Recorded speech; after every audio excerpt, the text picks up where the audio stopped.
Good afternoon, everyone. I apologize for the 1-hour delay for this committee hearing. Council went extra long today and just adjourned. And so we're joined by my colleague David Rue, and Monica Rodriguez is on the way. So we will have quorum.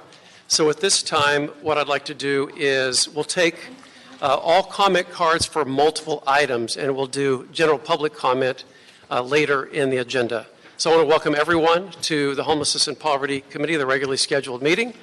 And this meeting now commences, and we'll start with multiple items, as I mentioned, beginning with Dawn. No last name on the speaker list here, Dawn. And you've filled out multiple items. So you have 2 minutes for all, Don Garza. So you have 2 minutes for all the items? I'm not even sure. So much stuff on there. I'm just going to say, if you're going to build housing, let's build some housing. The other thing is all this back and forth between what's going on in Echo Park. I just feel that's unnecessary. And especially now that we have this coronavirus thing going on. My understanding is that that's a very vulnerable population. And I'm a vulnerable population because I live on 5th and Main, and we're stacked on top of each other in these micro units, and we're elderly and we have compromised immune systems. So in my opinion, I understand what's going on, but at the same time, I think we need to take a step back, simply because, be honest with you, I would prefer to be outside somewhere instead of inside, in the confined spaces that we are on those big buildings. So I think it's just, we need to take a step back. I think to me, it's very petty. Housing is taking a long time to be built, and we just need to treat people with respect and human dignity. That's all I'm going to have to say. Thank you, Don. We just introduced a motion today to take a look at additional resources based on an emergency declaration for additional hygiene services across the city as they relate to the coronavirus. So thank you for your comments. Next we have Antonia Ramirez, multiple items, will be followed by Luna, no last name Luna, Mike Greenspan, and Wayne Spindler. If all of you could come up, that would be terrific. And you'll get 2 minutes. Yeah, come on up. So we have Antonia Ramirez, Luna, Mike Greenspan, and Wayne Spindler. You may begin. Hi, I'm Luna. I am a resident of Echo Park. I'm also a runner. So I ran there for the past few years, 17 miles at a time. And I meditate there, and I always pass and I see the homeless. And to me, it's never been a threat. I feel, there's people, they have stages in their lives, and we have to have respect, because at the end of the day, behind the suits, once you guys are stripped away from it, you're a human being just like I am and just like they are, regardless of our status. And for me, the basic thing that stood out to me, especially with the coronavirus, is the ability to use the restroom in the middle of the night. I spoke to someone who said he had to use the restroom at 4:30 and he had to hold it. And he said he had the dignity to wait because he didn't want to use the restroom outside in a bush, because that is also another thing that would be used against as homeless, to call him dirty. So he had to wait, and that could cause illness in his body. And at this point, I think as the world is going through this, we must unite in our health system and basic needs as those. I come from immigration, and I do know with disease and virus, it knows no borders. If someone has AIDS, it doesn't matter if you're a U.S. citizen. You can be harmed by that because you're not helping that, the ones at the bottom of the pyramid, if you say so. So I feel like we're only as strong as our weakest human, and if someone is homeless, I am also homeless. If someone is hungry, I am also hungry. If someone needs to use the restroom, I also was denied to use the restroom. So I just ask that I understand you're putting in legislation and paperwork, but to do it immediately and today, open the restrooms for them, because that hurt my heart, that they couldn't use it. And it's so simple just to unlock and not have a gun, being threatened by a gun if they try to do basic human, action, and that's what it comes down to. Thank you, Luna. So my ordinance, I had to create a new ordinance to make sure that the restrooms at Echo Park Lake, the north part of the lake, are open and staffed 24 hours. That ordinance draft has been transmitted, so now it just has to go through committee. We're trying to get it through committee as quickly as we can so we can get it adopted immediately by council, by the full council.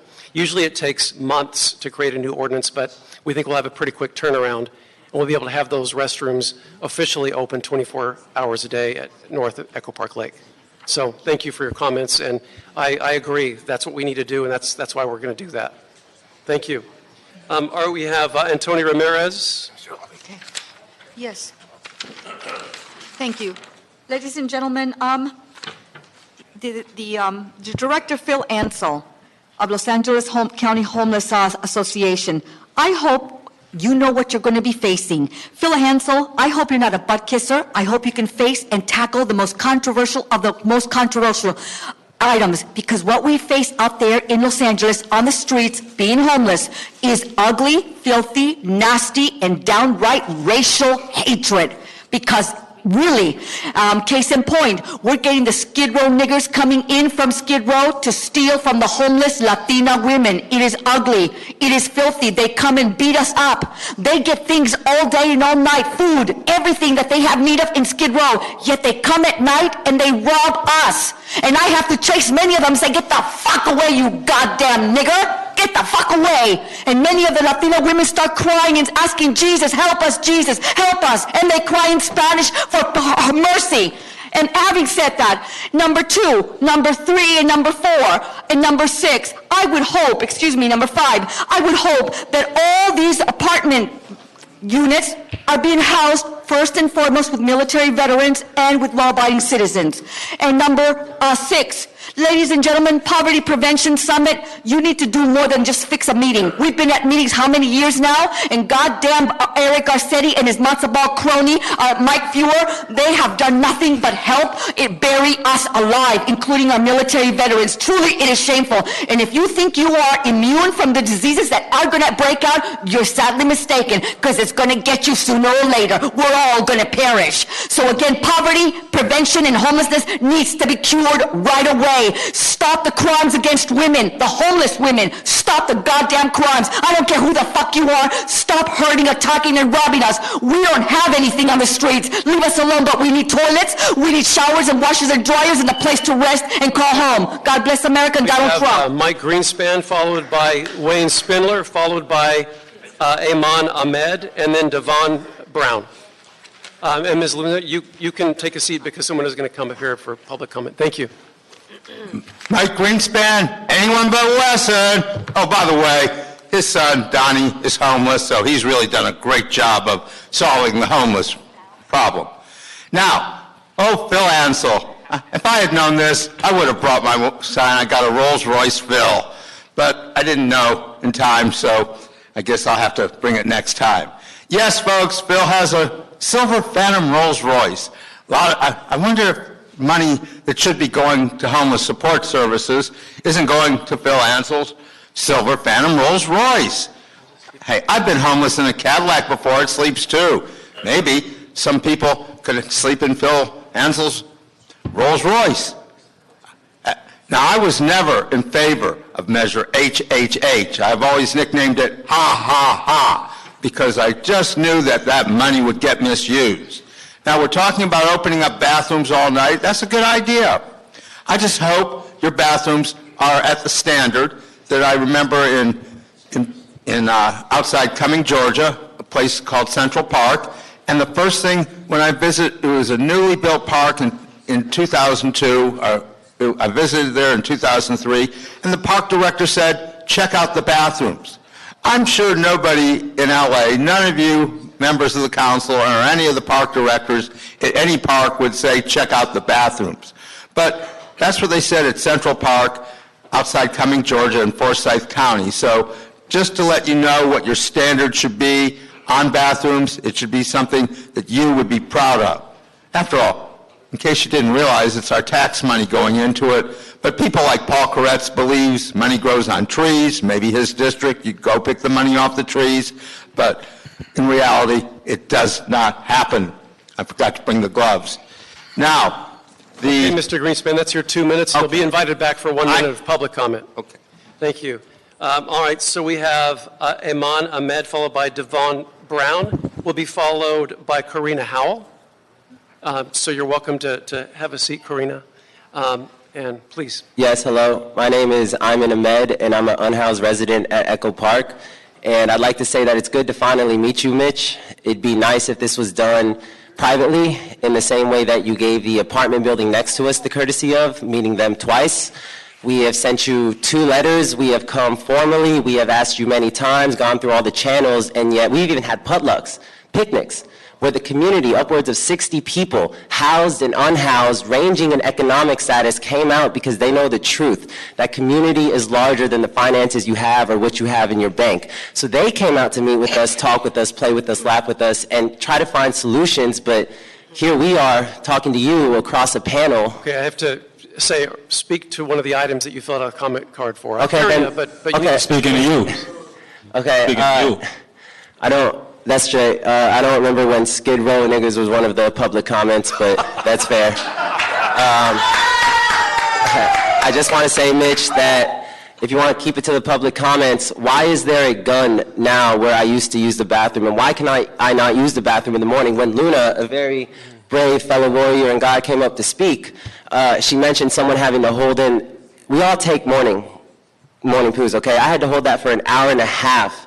I could have taken it outside. I could have been the animal that you and the park rangers labeled us, and I could have taken it outside, but I chose to maintain my dignity, because I am still a man regardless of my economic position. But why have you locked the bathrooms when you said you signed an ordinance to keep it open for 24/7? It's been open for 24/7 for 10 years until you came in and decided to do something about it. Now it's locked, and now there's a gun. So why is there a gun in the park? Why can you not meet with us like you have met with the elderly? And why is there weekly sweeps, weekly eviction attempts on us that disrupts our ability to have upward mobility and get out of poverty? You are the biggest reason why I'm still in poverty, Mitch. I hope to meet you face to face for real.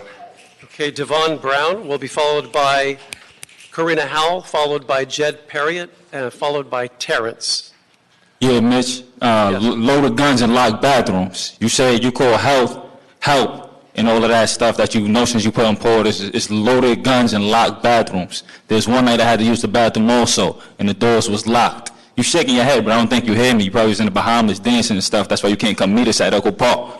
You don't know how you go from dancing to becoming a politician, because you're doing a hell of a job. You ain't doing no job. And you sending park rangers to arrest people and give me a charge on battery on arrest? I know you saw the video.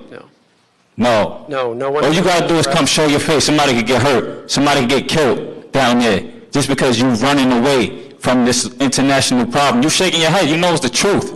You running away. All you gotta do is come talk at the park. You need to speak to one of the items. Instead, I don't give a fuck about none of that. 1 through 7. All you gotta do is come to the park and speak before somebody get killed. You're worrying about homeless sweeps. There's murders out there. Come speak to the people. That's what politicians should do. Yep, come speak to us. Come speak to us. You speaking into 62? Yeah, they got condos over there. Come speak to us. You live a block away before we bring the tents in front of your office. Yep, in front of your house. Right in front of your house. This is the topic I came to speak to. I don't gotta go nothing else on the list. Would you like to add anything? You have 37 more seconds. Why did you fire Ashley? Why did you fire Ashley? Why did you fire Ashley from her job? You personally called to get her fired, but you can't personally come and stand up and face us. This is the first time with me and you. We've been fighting for our right to exist since January 13, 2020, and we meet you here today. And you live you're a block away from the park. You're a goddamn shame. All right, so we'll have Wayne Spindler speak next, and then you, Ms. Howell, will be followed by Terrence and then Jed Perriott. So Wayne Spindler, 2 minutes. Yes, they could go to the district attorney. I know she'd help. Here's the problem, though. Get off of my porch. Okay, you need to speak to the items, Wayne. Get off of my porch. Can you tell Jackie Oh, he's talking about the gun pulled out. Speak to the items that are on the agenda, Wayne. That is the DA's husband pointing a gun at a BLM protester peacefully assembling. That's what happens. You guys will shoot these people on sight if they go near your house. You know that. So you fucking bullshit them that you're going to meet with them, and you're not going to meet with anybody. You got your money. You're all set. right? See, that's the way it goes. Now you take David Rue, he spent $1,700,000 yesterday, and he didn't get 50%. And his dumb scumbag little asshole is going to be in a runoff against a very nice lady, real estate lady.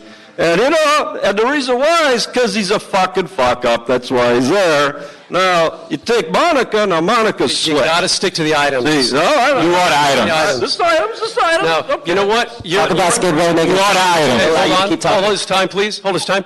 Okay. Gentlemen, you're out of order at this meeting, and you've got to stick to. You've spoken, and you're out of order very quickly at this meeting, and that is your first warning. Well, that's good. So, Wayne Spindler, you have 42 more seconds for all the items on the agenda. Okay. So let's get to item 6, Poverty Prevention Summit. Yes, well, we had one with Jackie Lacey's husband at Poverty Prevention Summit. Get off of my porch. Yeah, that's right. Well, you could fix this problem, Monica. You could fix this problem, Mitch, but you don't work for us. You work for the campaign donors, and they want more federal money. See, you want more fucking money, but the truth is, you're not going to get the money.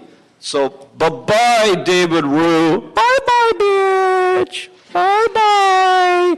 Adios. I'll take this up in general public comment. Karina Howell will be followed by Jed Perriott, will be followed by Terrence, and then Grace. That'll be the order. Karina Howell. Hi, I'm Karina. This is my daughter, Naya. I live in Echo Park, and I came to talk about the situation going on at the lake with the homelessness. We walk there every day because I have a newborn. There's not a lot else to do. And I've definitely noticed over the last, couple months to few weeks that the situation's gotten a lot worse. I 100% believe, I empathize with people experiencing homelessness, and I think the city should provide them with services, but I would love to see the park cleaned up a bit. I've noticed a lot more stuff, furniture, trashed all over the lawn. I've heard domestic disputes in tents. Stop interrupting. Hold the clock. Hold the clock. I don't know the item number. Isn't that an agenda? Okay. No? Everyone else has had a chance to speak without interruptions, and so does Ms. Howell. Anyway. Please finish. And I'm pretty sure I've seen drug deals. I can't 100% say that, but I just feel like it would be nice to have the park cleaned up. It's a public amenity, and everyone should be able to enjoy it. It should be clean and safe. I'd like to be able to go there with my daughter and not have it be what it is right now. That's all. Thank you. Thank you. Jed Perriott will be followed by Terrence, followed by Grace and Tommy Kelly. Hi, Jed Perriott, Services Not Sweep, Street Watch LA, 15-year Echo Park resident. It is so disappointing.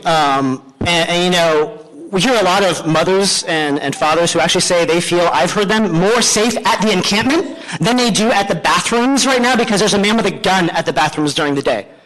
We have community potlucks there. No one's dealing drugs at that encampment. It's ridiculous. It's really disappointing that there are these tensions right now because, Mitch, you could have avoided that by actually acknowledging and saying, yes, I'll have a meeting. I'll schedule a meeting even with the community that wrote a very nice formal letter to you that was an olive branch, followed by another formal email that Juan Fregoso said to write because we have to take special steps to meet with you. And I say we as an organizer that's helped them organize for themselves. And so this is all because you have ignored them. And instead you have sent park rangers who literally said, we're here to evict you. They've used those words, used the violence against folks.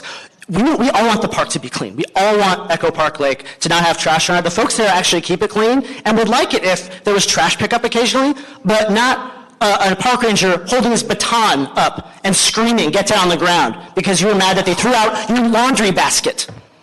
How is throwing out someone's laundry basket or a wooden chair public health? That has nothing to do with public health. It was all started by the park ranger who said, get the F out of here, by the way. That's on video. So I want to quickly read a statement from Lloyd Edward, a resident who could not be here because he's sick. He has a legit excuse for not being here, which is the opposite of Mitch O'Farrell's office, who should have been at the community meeting last week.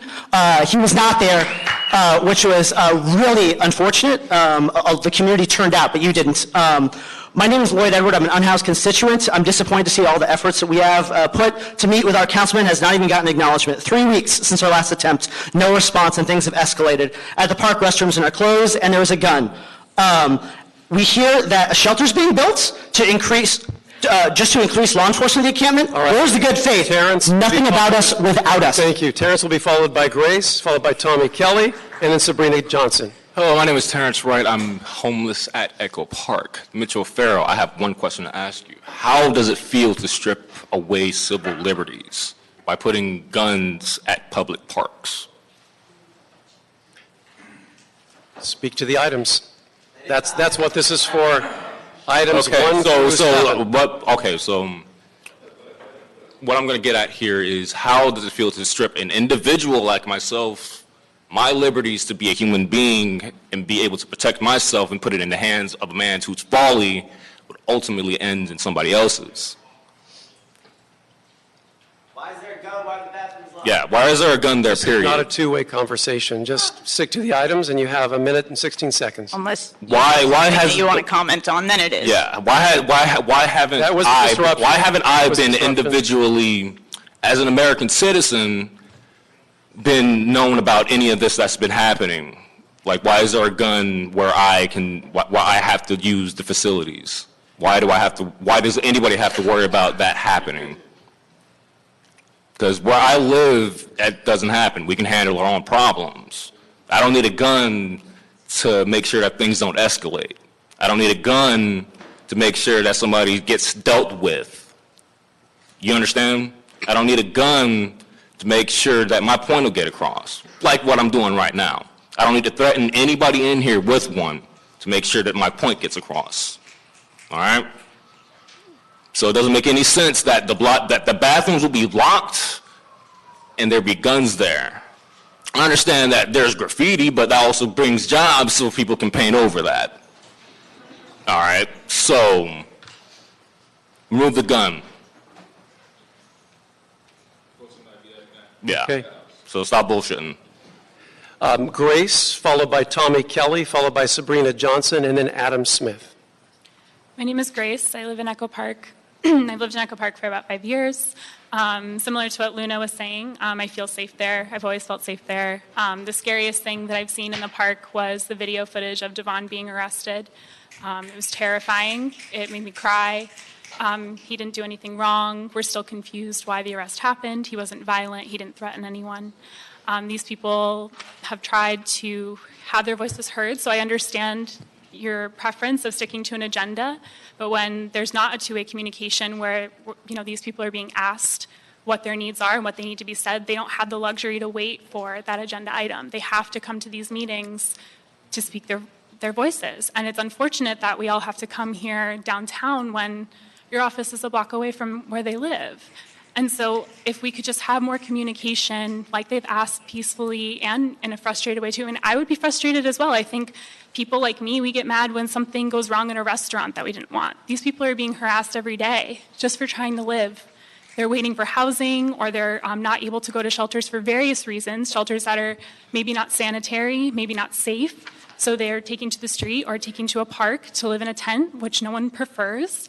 And I would also say that when things are proposed, like meetings, forums, committees, shelters, that hearing the needs of what people who are actually experiencing homelessness need first, before those things are proposed, should be the top priority.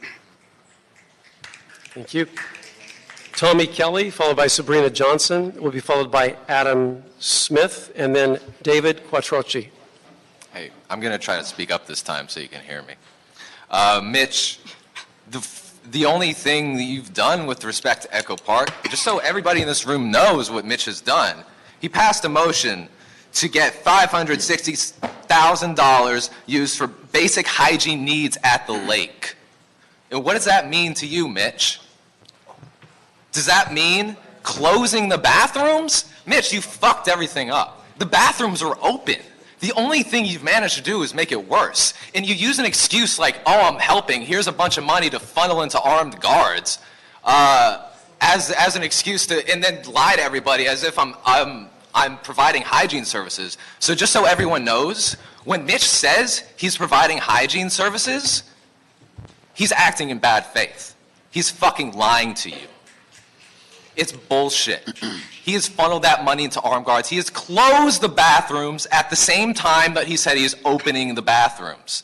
Just to be very clear about what you've done, Mitch. You have severely fucked this up. You have not talked to anybody about what to do.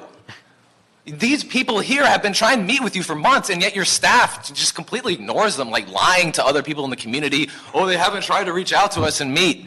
It's like, just fucking talk. This is a two-way conversation. Talk to the people here.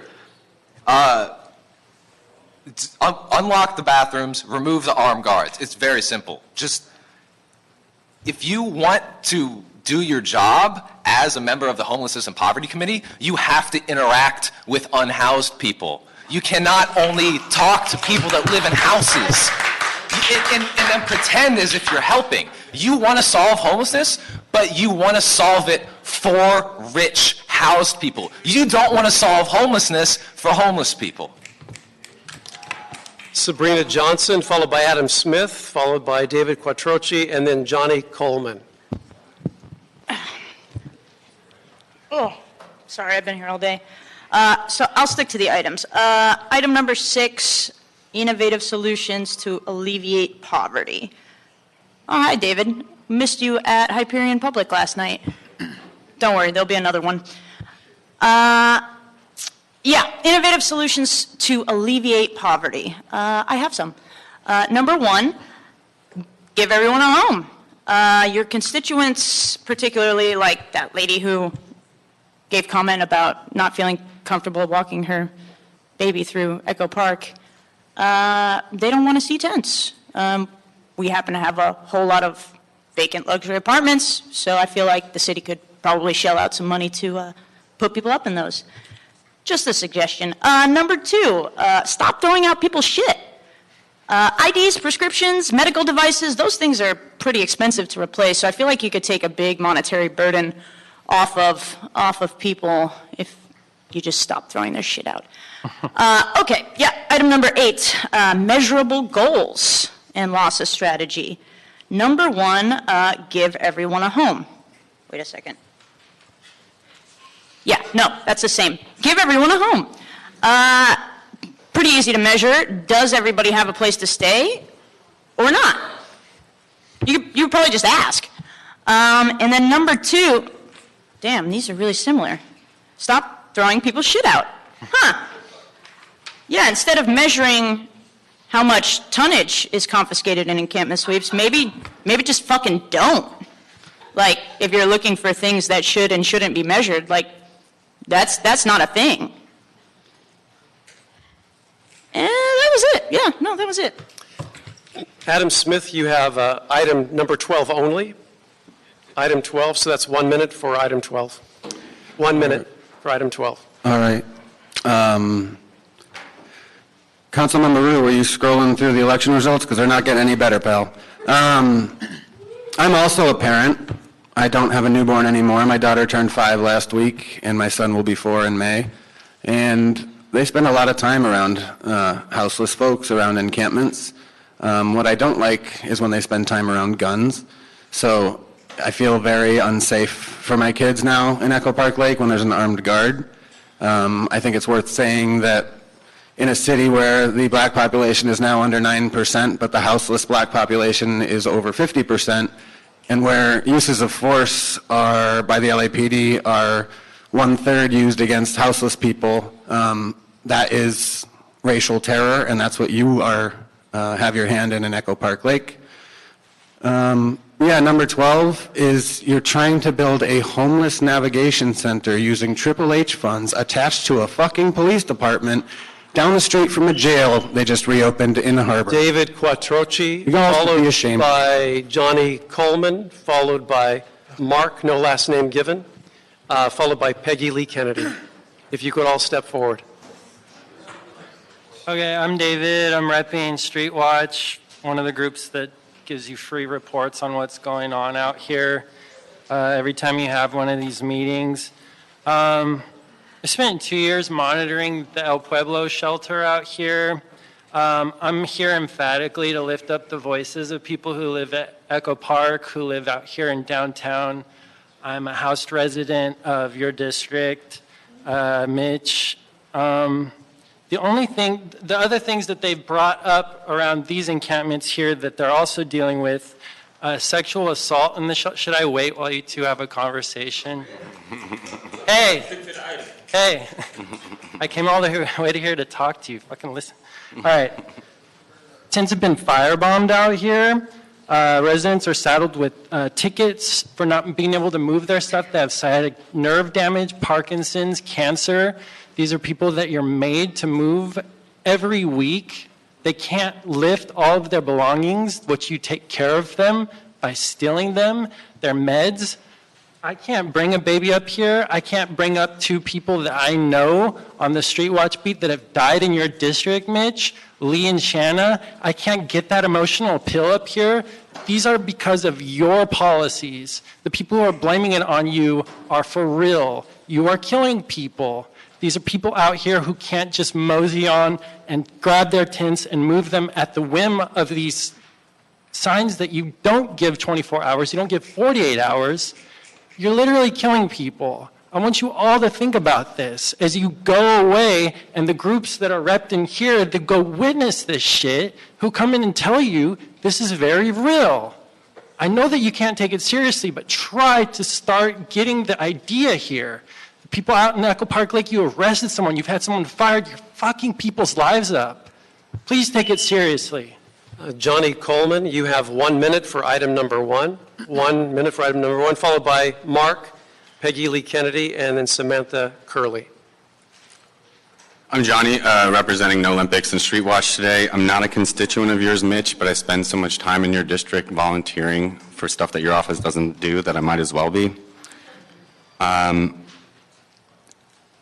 Absolutely echoing what's going on. Open the bathroom immediately. You know you have the power to do that. Meet with your constituents, the people that are most materially affected by your bullshit policies. Most importantly, though, I don't know if this ever happens in this room. I haven't been to one of these meetings in a while, but how much do you talk about your own role in driving displacement, especially you and David, because we're in your district a lot, working on a Homes Not Hotels campaign. You essentially are helping drive displacement, whether through looking the other way on illegal Airbnbs, construction of new luxury developments that no one actually needs. Meanwhile, 60,000 people sleep unhoused every night. 3 unhoused people die every day, and that's on y'all up here, all right? Mark, 1 minute for item number 1, followed by Peggy Lee Kennedy, and then Samantha Curley. My name is Mark. I live in Council District 13, your district, Mitch. I'm also a rank and file member at SCAU 1000. I'm here in solidarity with the unhoused people of Echo Park Lake. I've broken bread with these people. I've heard their personal stories, and I've stood shoulder to them as the park rangers, sanitation, and LEPD have violently come through the park and tried to rip tents out of their hands. And we've had to, come in to stop people from losing their belongings, things that are vital to their daily survival. And Mitch, I'm disappointed in you as a constituent because these are your constituents as well, and you have failed to meet with them. And this committee is in charge of funding that addresses homelessness, yet you have yet to meet with the unhoused in your own districts. So how does that make you a viable person to be head of this committee, Mitch? Really, how does it make you a viable person? Services, not sweeps. I run the rest of my time. Okay. Peggy Lee Kennedy, followed by Samantha Curley, followed by Adam Smith. Items 8 and 9, 2 minutes. 2 minutes. It says 1 here. Well, Okay. you get 2 minutes to have 2 items. Okay. So, strategy. I just want to talk about strategy right now. I help run a free legal clinic in Council District 11 for unhoused people who are sighted. And, I don't know if you realize this, but it's an obstacle to housing. To having a record is an obstacle to housing. So, throwing the police, continually ticketing people, especially disabled people, is stupid. It's just stupid. It's a waste of resources. It harms the people, and it's an obstacle to housing. I mean, it's so crazy.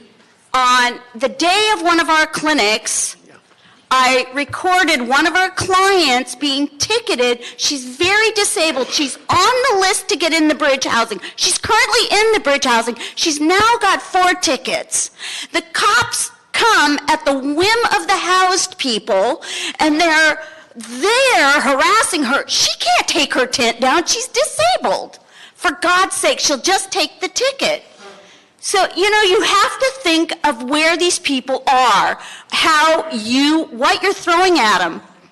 On the 19th of February, during a sanitation sweep, the LAPD, and I'm talking like there's 12 of them are down there, throwing this guy down, Jerome. He's African American. Think about this. It's super racist. They come in, they throw him down, all because he waved his hands because they were throwing his tent away. And then they pointed a beanbag rifle at close range at another African American man on that street.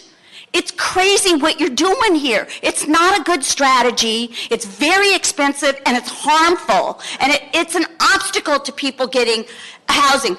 Jail is not housing. Criminalization is not housing. And the police are very expensive. How about getting advice from people who know something to develop a strategy? Is Samantha Curley here? Is Samantha Curley? That's our last multiple comment card, actually.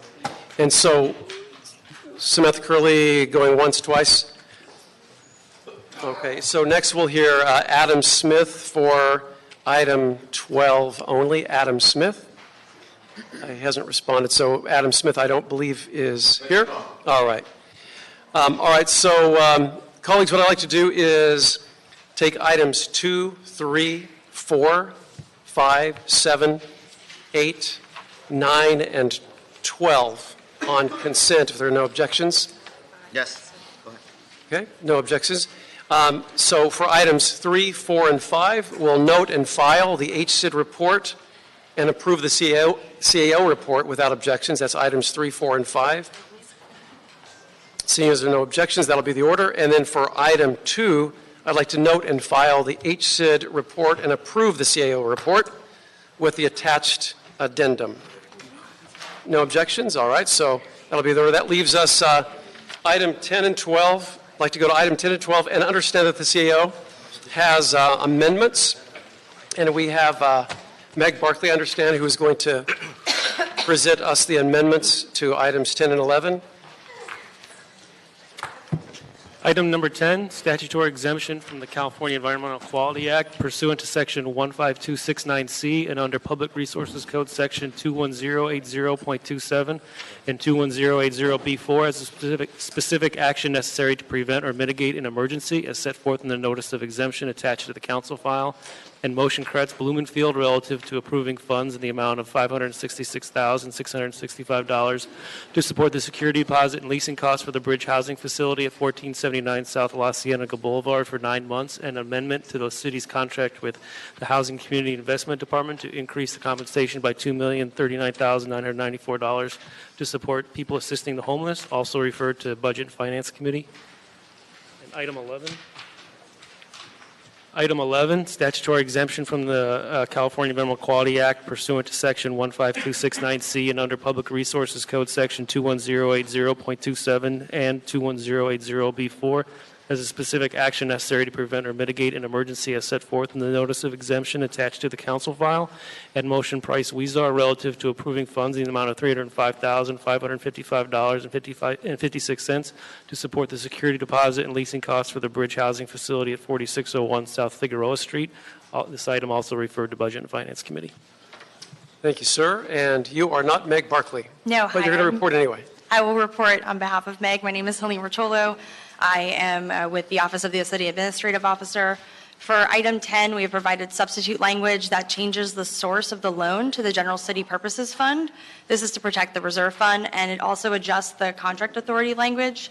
For item 11, we also have provided substitute language to change the source of the loan to the General City Purposes Fund and also to protect the reserve fund. It also adjusts the contract authority language. It's our office's recommendation to approve as amended. All right, thank you. I have no problems with these items as amended, and so that'll be the order. Thank you so much. Thank you. We'll approve items 10 and 11 as amended. Now, Mr. A, if we could go to item number 1. I understand, I see Phil Ansell here. Item number 1, Phil Insell, Director of the Los Angeles County Homeless Initiative, to provide an update on the county's plan to allocate its share of the state homeless housing assistance and prevention program grant funding and its pending allocation of the Measure H sales tax for homeless services in consideration of the county's prior annual Measure H funding allocations. Thank you so much, Mr. Ansell. Welcome. And before you begin, let me just say a few words. We'll go back to 2016 and 2017 when voters in the city of Los Angeles in 2016 approved Measure HHH, which provided a $1.2 billion bond to build up to 10,000 units of permanent supportive housing for people experiencing homelessness.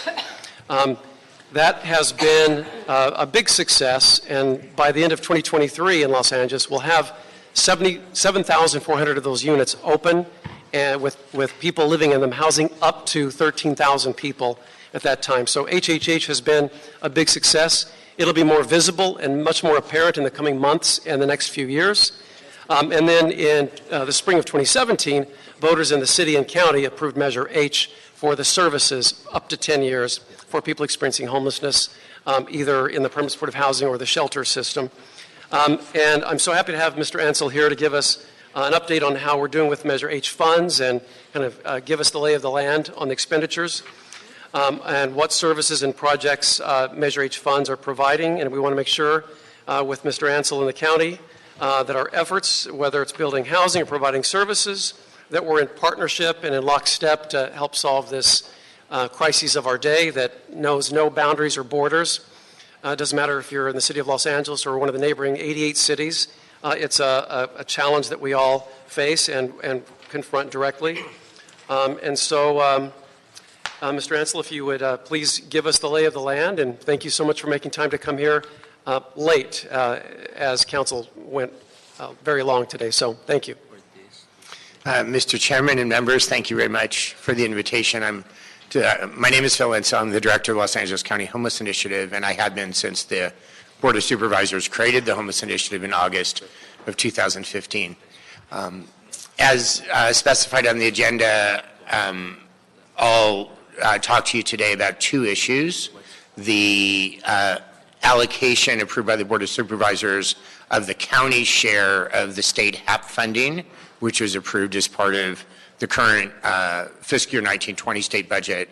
And then secondly, I'll address the Measure H funding recommendations process for fiscal year 20-21. I did provide two handouts, which I understand have not been copied yet, but they are on their way.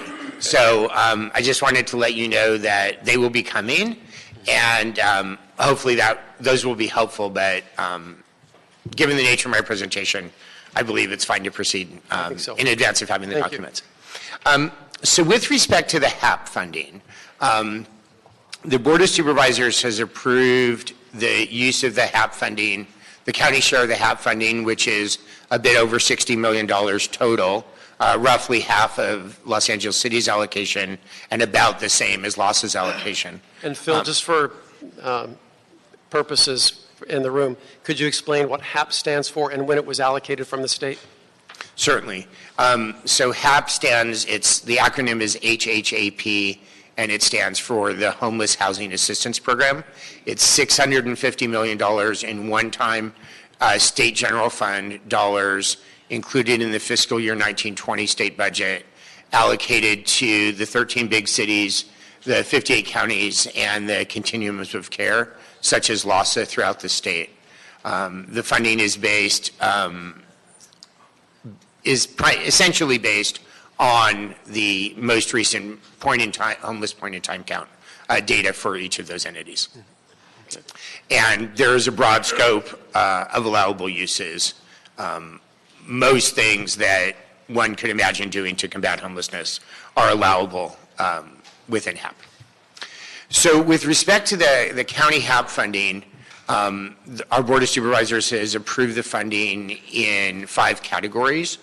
The has approved a plan to expend those funds over 2 fiscal years, fiscal year 2021 and fiscal year 21-22, even though I'm sorry, there was an interruption. 21 and 2022?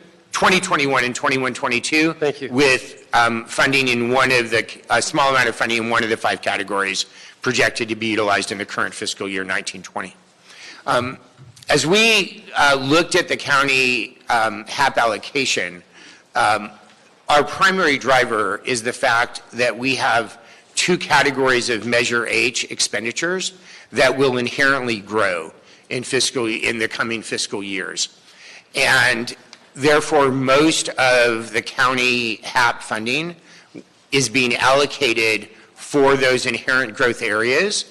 The alternative would have been to allocate additional Measure H funding, which would have had the consequence of reducing Measure H funding that's currently allocated in other areas, because Measure H is a fixed pot.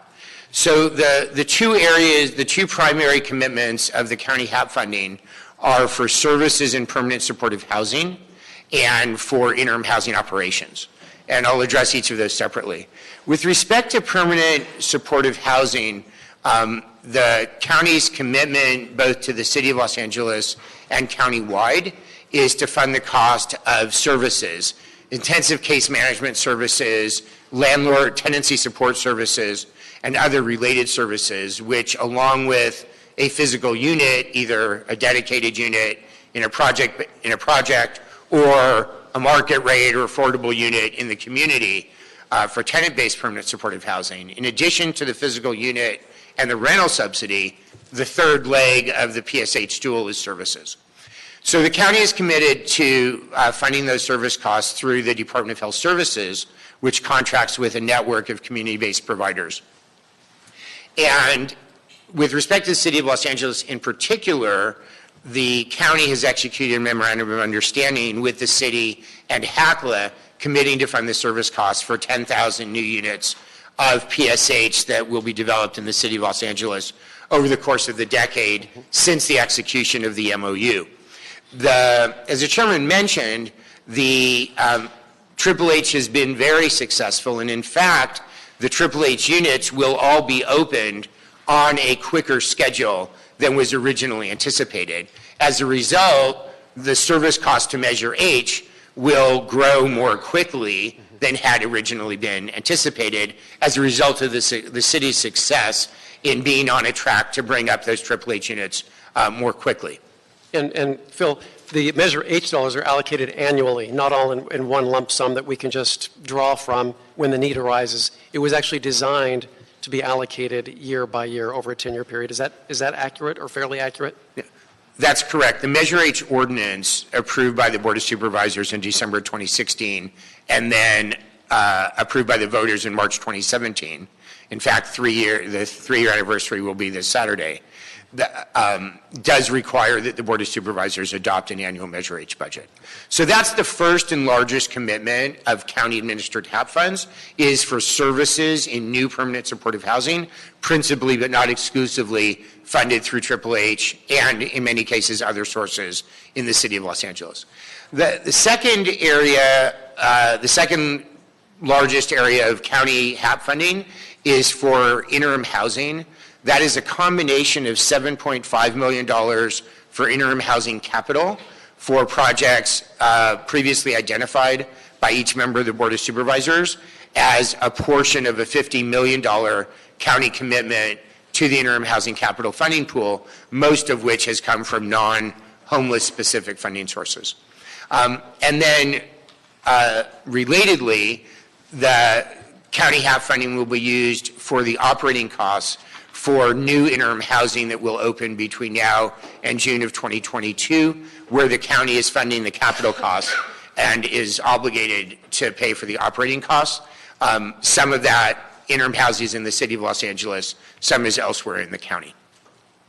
The third category of Measure H funding is for youth, where the state law requires that a minimum of 8% be allocated for youth. Instead of that 8% minimum, we have allocated $4 million per year for 2 years, or $8 million total, which is about 12% of the county HAP allocation for enhanced services for transition age youth administered by LASA under strategy E14.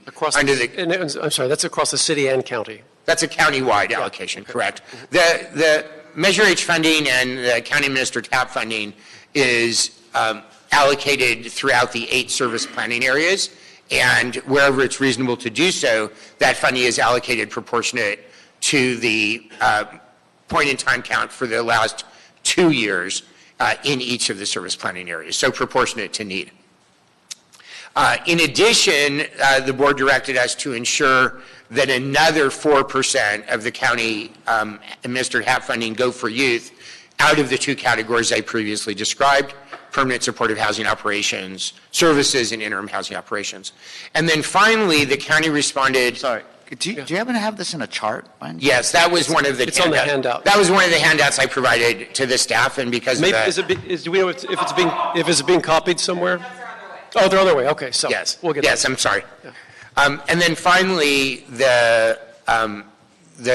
as you may be aware, the governor invited cities and counties to propose 100-day challenges utilizing their Hap funding, and the county responded and has been approved by the state for 2 of the first 5 100-day challenges that the state will support on a statewide basis, so 2 in LA County, 3 elsewhere in the state. Both of our 100-day challenges involve projects to promote employment among people experiencing homelessness. One project will be in South Los Angeles and one in the East San Gabriel Valley surrounding Pomona.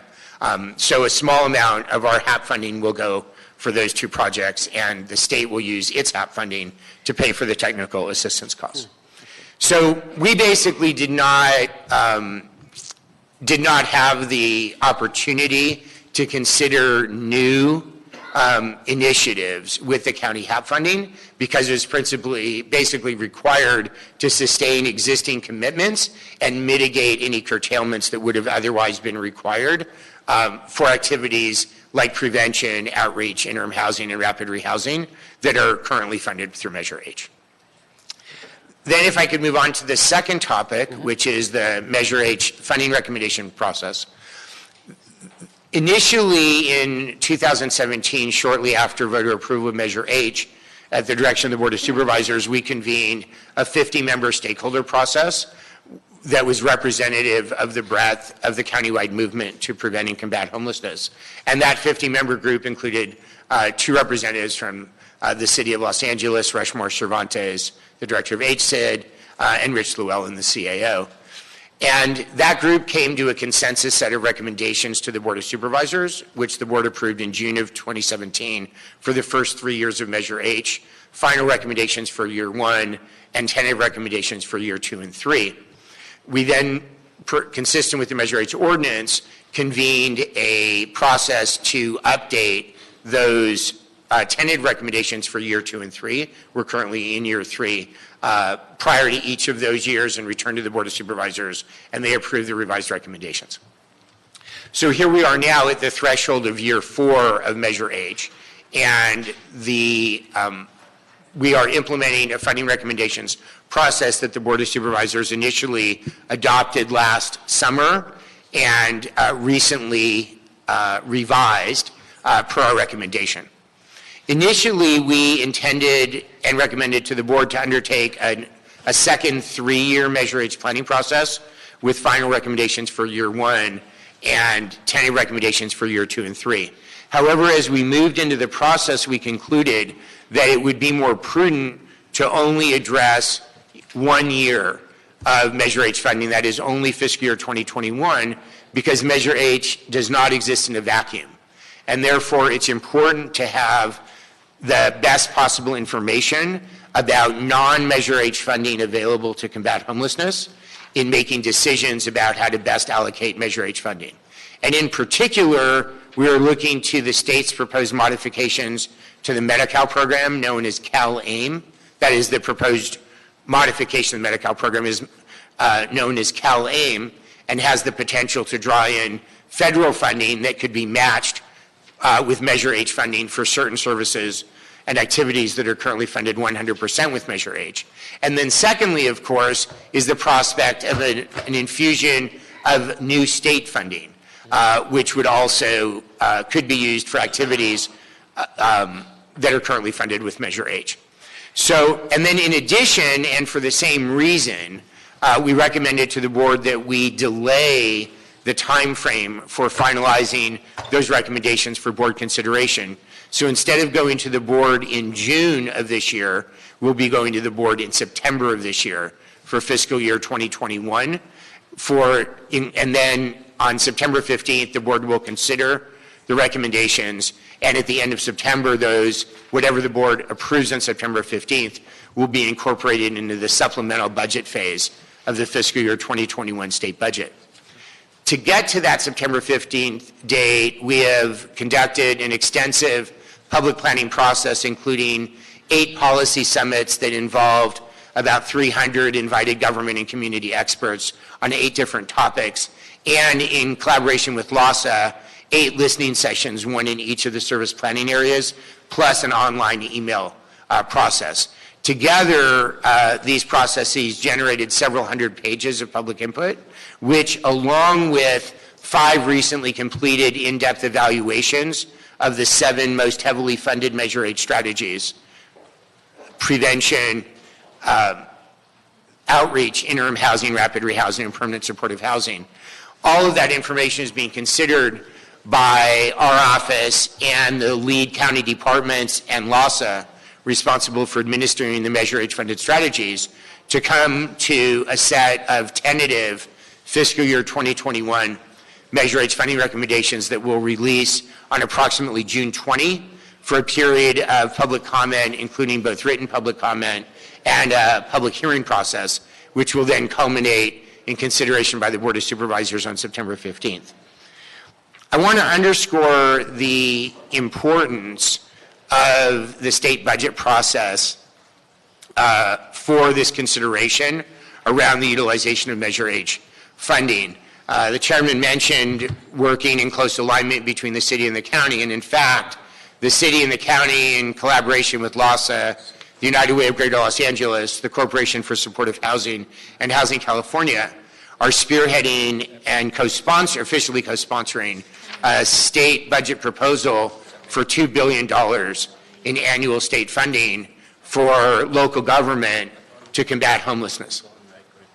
Specifically, our proposal is that 40% of that $2 billion annually be allocated to the 13 large cities, of course, including the city of Los Angeles, and that 55% be allocated jointly to counties and continuums of care, with the requirement that a portion of the funding allocated to counties and continuums of care be utilized for permanent supportive housing services and operating costs that are developed by the big cities utilizing this new state funding stream.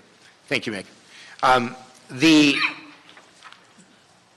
The prospect, and then of course the governor has already proposed $750 million in new one-time state funding. So where the state lands in terms of additional resources will be fundamental to the context in which we will develop and finalize recommendations for consideration by the board for Measure H funding in fiscal year 2021.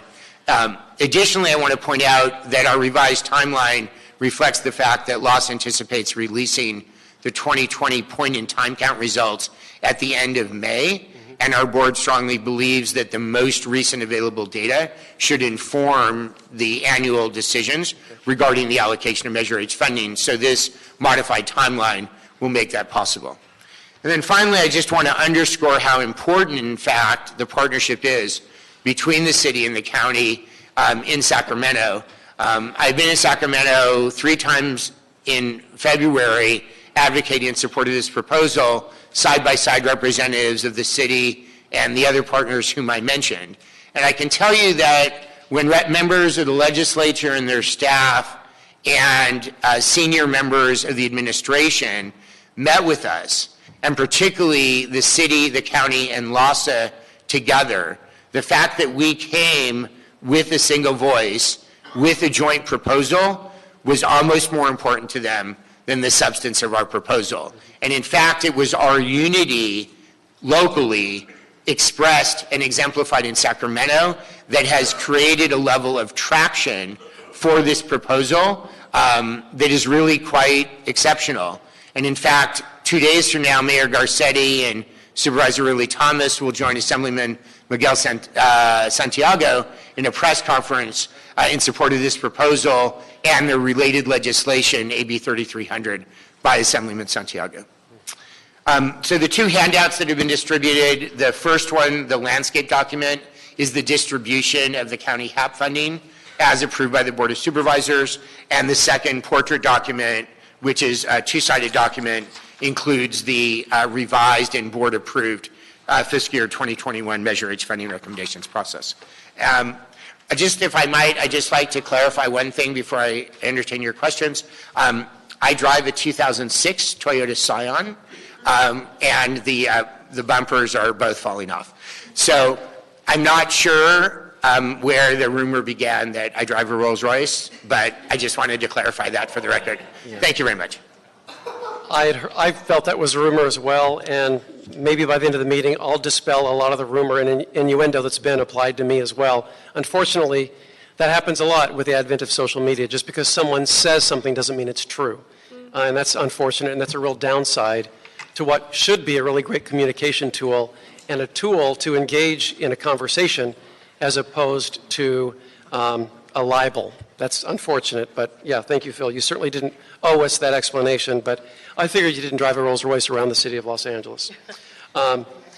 So a couple of questions and comments is that, yeah, I've missed you in Sacramento, but I've gone 4 times myself, and have worked very closely with Miguel Santiago and several assembly members and senators up and down the state on the next bill, the $2 billion bill, which is, as you mentioned, AB 3300.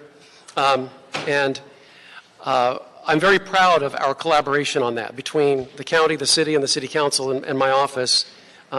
We've really just worked to make sure that the resources were commensurate with the need and where the need is across the board, across the state.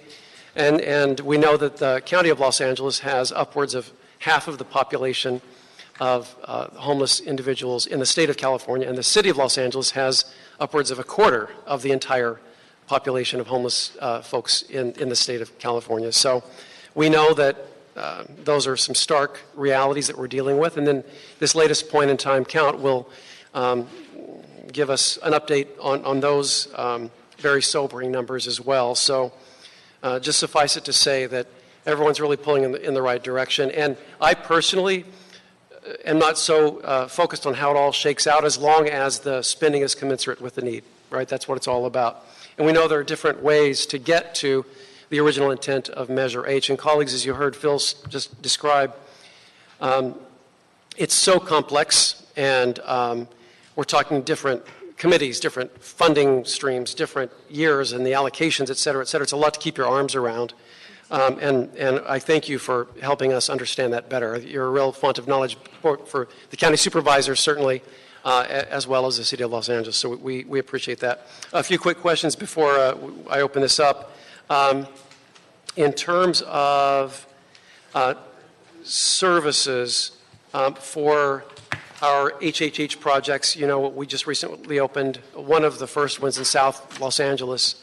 Can you tell us the level of commitment, just because, like I said, it's so complex in general terms, of H funding associated with our HHH housing moving forward? You kind of described it in long form. If you could kind of give it to us in short form. Certainly. So the county is committed to funding the services component for all new permanent supportive housing throughout the county of Los Angeles, including but not limited to projects in the city of Los Angeles and projects funded through Proposition Triple H. So 100% of Triple H funded projects will have services funded through Measure H, and those services primarily consist of intensive case management services, and which cost $450 per tenant per month initially at least, and tenancy support services that are largely focused on landlords, which cost over $200 per month. And then for a subset of permanent supportive housing residents who have severe mental illness, we provide additional services through the Department of Mental Health, and currently Measure H is funding a portion of those additional costs as well. And Phil, you don't have to spend too much time on this, but we're also building permanent supportive housing and extremely low-income housing, not through the HHH system. Can H dollars go towards those homes as well? For any permanent supportive housing built in the County of Los Angeles, we're using Measure H to pay for services. So if the city builds project-based PSH through the pipeline independent of Triple H, the county's service commitment through Measure H is identical to any Triple H-funded projects. Thank you. And then in relation to a bridge home, there's been lots of talk about the 600-bed limit for a bridge home, the initiative for temporary shelters that were starting to proliferate. We built dozens of them now and more on the way. Can you explain that? And if there's a limit from the county on 600 beds, where additional funding for those services can be drawn from? For example, can Prop 63 reallocations address some of that? Or can you explain that approach and the limitation on the 600 beds? Certainly. So as I mentioned before, Measure H is a fixed pot, as is any funding stream that's not an open-ended federal entitlement. So there are trade-offs within. Because of the urgency of both the humanitarian and political urgency of the homelessness crisis in Los Angeles County, we have not held back. We have utilized the funding that's available as it's available, despite knowing that certain costs would increase in the future. For example, knowing that Triple H units would open and that we would have those increased service costs. And as I mentioned previously, had we not had the infusion of Hap funding, that would have inherently resulted in a reduction of Measure H funding in other areas like prevention, outreach, disability benefits advocacy, or rapid rehousing, which are the primary areas along with interim housing and supportive housing to which Measure H is allocated. So there was no additional pot sitting available for that. And as has been the case since 2016, when both the City and County of Los Angeles invested one-time funding with the hope and goal of generating ongoing funding, we have used the funding we have as aggressively as possible in the hopes that in addition to addressing the problem, it would generate momentum for additional funding. And it has somewhat played out that way thus far, and we are hopeful about additional state funding, as I mentioned. So with respect to the increase in interim housing, the county committed to fund the service costs for 600 beds. And in parallel, where the county is funding additional interim housing using county administered, whether county general fund or in this case a small portion of which is coming from county administered HAP funding, we are committing county administered funding to the service costs of operating that interim housing. So if the question is where else could the service costs come from for bridge home beds beyond the 600, I would defer that back to the city. I mean, certainly the city HAP funding or any additional state funding that the city might receive, unless otherwise constrained, could be utilized for that purpose. And can you elaborate just real quickly on the whole sort of reformulation of the Prop 63 dollars, because that's all administered through the counties, and where that is, if it's anywhere, in terms of services? Certainly. So this is a little bit at the edge of my expertise, but I will share what I know. I think it's kind of in limbo at the moment, but you can tell me what you know about that. Certainly. So the Mental Health Services Act is a voter-approved initiative. It is funded through a 1% tax on personal income above $1 million, generates a bit over $2 billion annually on a statewide basis. And the proposition lays out a range of categories in which various percentages of the MHSA funding can be utilized. Recently, MHSA was amended through voter approval of a proposition that created the No Place Like Home program, which has created $2 billion statewide in capital funding for permanent supportive housing for people who are homeless and and who are severely mentally ill. And the county share of that is close to $700 million, over $400 million of which has already been allocated. And in many instances, that No Place Like Home funding is supplementing Triple H funding, helping to bridge the gap in that capital funding. Okay. So that's off the top on the capital side, and that's being funded. The debt service on those bonds is being funded off the top from MHSA. Of the remaining, which is about 93+% of the Mental Health Services Act funding, it is currently allocated in Los Angeles County into the various buckets that are specified in state law pursuant to the terms of the ballot measure itself. And all of the county's MHSA's funding is allocated except for the minimum reserve amount that the state requires. There is discussion in Sacramento about potential modifications to the categories in which MHSA funding could be utilized. One possibility, for example, could be to either allow or require that a higher percentage of MHSA funding be utilized for people experiencing homelessness who suffer from mental illness. If such a change were to occur, either through a vote of the legislature and approval by the governor within the limited authority that the legislature has under the terms of MHSA, or through a new ballot measure where the voters would approve an amendment to MHSA, then the county, under the Board of Supervisors, ultimately under the direction of the leadership of the Department of Mental Health and Dr. John Sharon, would consider modifications to the allocation of MHSA funding in LA County in conformity with any modifications adopted by the state or approved by the voters. Okay, all right, thank you. Do you have homelessness reduction goals outlined in your approach to Measure H allocation? We have two overarching goals with respect to Measure H. The first is to enable 45,000 homeless family members and individuals to move from homelessness into permanent housing directly as a result of Measure H in the first 5 years. And as we sit here today, with data halfway through that 5-year period, we are on track to meet that goal of 45,000. And our second overarching 5-year goal is to help 30,000 family members and individuals avoid becoming homeless. We do not have a goal with respect to a reduction in the overall homeless population because we know that the inflow of people into homelessness, which is primarily outside of the control of the Measure H and the homeless services delivery system more broadly, is a critical driver for the overall homeless population. In fact, in calendar year 2018, on the average day, even though 133 people exited homelessness in Los Angeles County, 150 people became homeless. And because of that reality around inflow, we do not have a goal tied to reduction in the overall homeless count.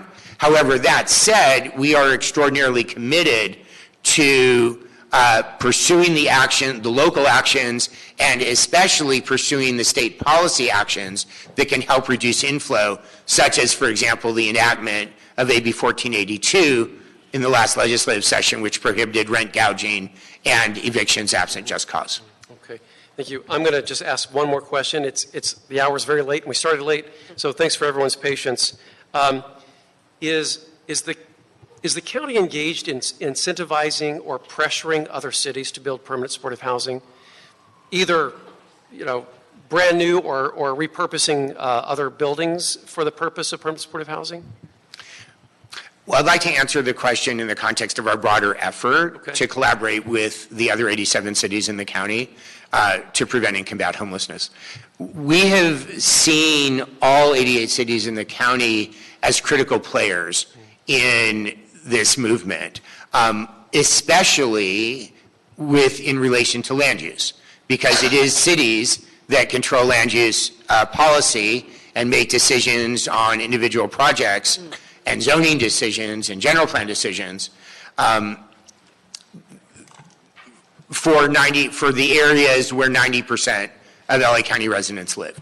So from the outset of the Homeless Initiative, we have been engaged in a sustained effort to engage all of the cities in the county, including participation in our initial homeless policy summits, 2 countywide summits for mayors, which were attended by cities that are home to over 95% of the countywide homeless population, funding for 40 cities, including the city of Los Angeles, to develop, or in the case of Los Angeles, modify the city-specific homelessness plans where we use Measure H to do that, and now providing funding to smaller cities to support the implementation of their homelessness plans. The funding the initial round of $9 million in Measure H funding that we provided to support the implementation of city homelessness plans, 2/3 of that funding was limited to actions by cities to specifically increase the supply of interim or supportive housing. So they're land use focused efforts, such as changes in ordinances, like ordinances that the city and the county has adopted for the unincorporated areas, evaluations of publicly owned parcels. I know, for example, in my own city of Culver City, which received one of those grants, the city has identified 4 parcels of publicly owned land in that small city that the city is pursuing for use for either interim or supportive housing. So I would not use the word pressuring, but we are certainly strongly encouraging and supporting cities across the county to increase the supply of interim, supportive, and affordable housing. In that regard, I'd like to specifically mention that we recently produced an interactive map of interim and supportive housing in the county, both currently available and the pipeline, which is overlaid with the distribution of the 2019 point-in-time count. So it's Is that live right now? It is live. Okay. It is starkly evident where there are great gaps between the presence of the homeless population and the absence of interim and supportive housing. I ask that somewhat facetiously because I've spoken with local delegation, assembly members, and state senators who have come to me in Sacramento and said, my city is doing nothing. We're not, the city leadership, they don't want temporary shelter and they don't want permanent housing. I don't know what I can do to get them motivated to do something about it. So, of course, homeless individuals are coming to Los Angeles and proliferating as never before. I just ask that it's beyond your scope to actually pressure, but we're looking for ways to help with incentivizing other cities in the county to get in the business. So I appreciate that response. Colleagues. Yes, Ms. Rodriguez. thank you. And in that same line of questioning is why I actually, you teed it up nicely. When we talked about Measure H and that there's a 600-bed limit and how we're with the support funding for a bridge home, for example. What is the utilization of the remainder of those funds that are available under Measure H that are not currently being utilized by other municipalities for their programs? So basically, how much money remains outside of that has gone unused by other municipalities to implement? Because we've gone well beyond that, and we've exceeded those numbers. So our currently the current year allocation of Measure H exceeds the Measure H funding that will be available in fiscal year 2021. Because in addition to allocating the current year Measure H revenue, because of the urgency of this crisis, we allocated one-time available Measure H funding that was unspent in the first year of Measure H. So we are currently beyond a level of funding that is sustainable with Measure H, and therefore, as I mentioned, we're utilizing the county Hap funding to address that and are very much hoping there will be additional state funding. The areas, the categories in which most Measure H funding is utilized is homelessness prevention for family members and individuals, countywide outreach, interim housing, and in fact, interim housing is the single largest expenditure of Measure H funding. About a quarter of all Measure H funding in the current year is allocated for the 2 Measure H interim housing strategies, rapid rehousing and services and to a fairly limited degree rental subsidies in permanent supportive housing. And so and looking at this chart of the distribution of the HAP grants, what is the distribution to the city of Los Angeles versus other municipalities in the county? So as I mentioned earlier, per the Board of Supervisors policy, we allocate Measure H funding based on need as determined in the point in time count, wherever it's reasonable to do so, and we allocate by service planning area. So for example, outreach dollars or rapid rehousing is proportionate to the homeless count. SPAs don't directly align with Los Angeles, with city boundaries, right. But 4 of the 8 SPAs are principally the city of Los Angeles. So that methodology ensures that Measure H funds for those strategies are equitably allocated based on need. The strategies that are not allocated on that basis are principally those that involve the location of buildings, interim housing and supportive housing. So with respect to those, and which are the 2 primary categories shown on this chart for the utilization of the county HAP funding.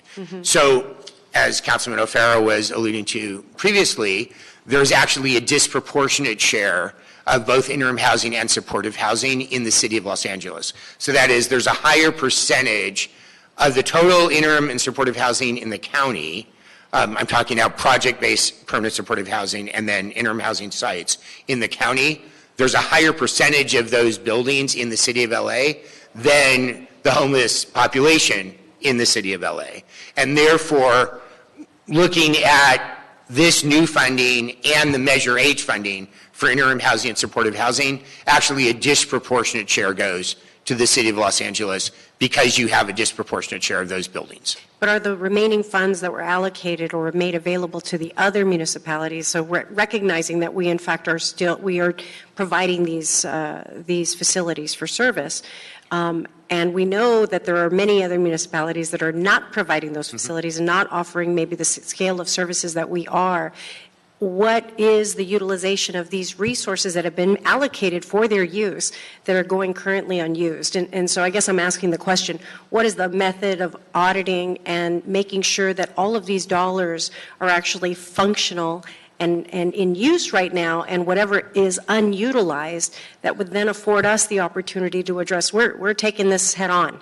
So if we're going to take it head on, give us the money that the others refuse to use, or at least to continue to pursue providing these facilities, because we're stepping up to the plate. And so I'm just asking, of these allocations and how the money is being distributed, if they're not using their share, then how do we potentially opt ourselves into receiving those additional resources? I'm sorry if my initial response didn't exactly get at your question. I should clarify that only quite a small portion of Measure H funding is directly allocated to cities. I'm talking about the HAP grant. Right. None of this money is being directly allocated to cities. Okay. So it's all this funding is all being used through a county-wide distribution process. That in the case of Strategy E14, that's the youth funding. That's based on the youth homeless count as distributed countywide. And for permanent supportive housing and interim housing, this funding, the HAP funding, will be utilized for new PSH buildings and new interim housing. The new PSH buildings are wherever they are in the county. The new interim housing is also wherever they are, but that is specific to interim housing where the county is bearing the capital costs and has assumed the responsibility for the operating costs. So I guess that's what I just wanted to be clear about, that the money that is going to that's going to be like the Bridge Home project in the Arroyo, for example? Well, up to the 600 bed total, correct. But so just to be clear, we have in total allocated $15 million in Measure H funding to cities to support implementation of their homelessness plans. So just to put that in context of, let's call it base Measure H funding in the current year of $460 million. Thank you. Mr. Root. Thank you, Phil. Thanks for being here. Good seeing you. And not to beat a dead horse, but let me get this straight. So the 600 unit limit that we have for Bridge Home or transitional housing, that money comes from HAP or it comes from somewhere else? That money comes from Measure H. Comes from Measure H. Okay, so and is that 600 unit based on the city of LA or SPAs? It's based on the Bridge Home project specifically. I should say that, if I could maybe just clarify, the Measure H funding for interim housing, which again is the single largest category currently of the use of Measure H funding, can be thought of in 4 categories. Interim housing that existed before Measure H was created, but was typically only available on a 14-hour basis.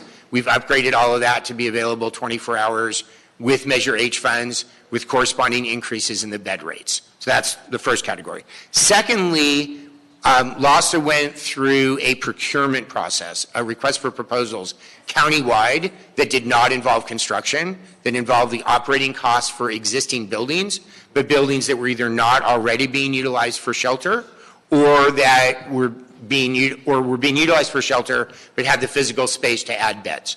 Then the third category is where the county has used either Measure H funding or other county resources to pay for capital for new shelter. And that's a total of $65 million, $50 million through the Interim Housing Capital Funding Pool, $15 million from Measure H.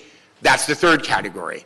Fourthly, the Department of Health Services and Mental Health and Public Health have procured specialized interim housing for their clients. We fund the operating costs of that. And then the fifth category, or I might be on the sixth category now, is the bridge home beds, where the county agreed outside of any standard request for proposals process to partner with the city and fund those 600 beds. And then the city has gone beyond the initially projected number of both beds and sites and utilizing additional funding from the state. And as I mentioned earlier, where the county is using its funding for capital costs for interim housing, we are using county administered funding for the operating costs of that same interim housing. So you're telling me technically it's going to be over 600 because all those other 5 different pots of funding streams could be used? Well, those are all committed to existing beds. That could be in LA. Oh, they're definitely there. It is principally disproportionately in the city of Los Angeles. I was responding specifically with respect to new bridge home beds. Right. So going forward for new bridge home beds, because I believe we're at capacity, we're at the 600 now, right? Correct. So the bottom line is, I mean, we're going to try to build more. And when we do build more, can we apply through pots 1 through 5? Because obviously the 600 is capped out. Well, the current Measure H funding allocated for interim housing is dedicated to existing facilities. So there's no new money. Measure H funding would only, right, and Measure H funding, as I mentioned, is already over allocated with respect to the ongoing amount. So if there were additional Measure H funding allocated for interim housing in the future, fine, yeah. It would likely be for capital projects where the Board of Supervisors funds the capital cost, I would project. And I believe earlier, I mean, you gave us a lot of numbers, a lot of information. For permanent supportive housing, you will fund services for that, any permanent supportive housing. Up to 10,000 units in the county of Los Angeles, in the city of Los Angeles, is our current commitment. Great. Yeah. And where's that money coming from? From Measure H. Oh, and that's been part of the Measure H budget plan from the very beginning. So as we're building PSH, because obviously it could take up to 3 years, what are the excess funds or the monies not used being, is it just being accumulated or? No, that's what I mentioned earlier. We did not accumulate.